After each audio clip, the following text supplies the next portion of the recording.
Hello friends, நம்மளுக்கு வந்து முருங்கீரை கிடைக்கிறதே ரொம்ப கஷ்டமாக இருக்குப்பா. அதில் வந்து இளங்கீரை கிடச்சிருக்கு எனக்கு. அதுவும் நல்ல இளங்காம்புங்க.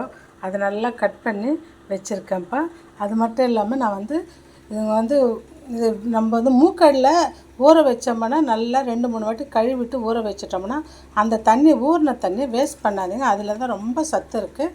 அந்த தண்ணி தான்ப்பா நான் இப்போ எடுத்திருக்கேன். இதுக்கு வந்து நான் கொஞ்சம் பெருங்காயமும் வெங்காயம் பச்சை மிளகாய் போடுறேன், பூண்டு போட்டிருக்கேன் ஃப்ரெண்ட்ஸ். நான் இதிலே கொஞ்சோண்டு மிளகாத்தூள் கொஞ்சோண்டு மஞ்சத்தூள் போட்டிருக்கேன், உப்பையும் போட்டுட்டேன்ப்பா. இதில் வந்து நம்ம 1 ஸ்பூனு நெய் ஊற்றிடலாம்ப்பா. தாளிக்க கூட வேண்டாம் ஃப்ரெண்ட்ஸ். இதை அவ்வளவோ டேஸ்டியாகவும் ருசியாகவும் இருக்கும். நம்மளுக்கு இளங்கீரை கூட்டு ரெடி ஆகிடுச்சுப்பா. எவ்வளோ க்ரீன் கலர்லேயே இருக்கு பாருங்கள் கூட்டு. இந்த காம்போடு தான் போட்டு நானும் செஞ்சேன். அதே போல் இன்றைக்கி மத்தியானம் லன்ச் எனக்கு இது தான்ப்பா.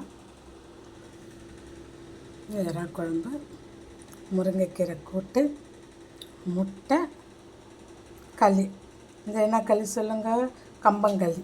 ஹாய் ஃப்ரெண்ட்ஸ், நீங்களும் எப்படி விதவிதமாக செஞ்சு சாப்பிடுங்க. Thank you friends.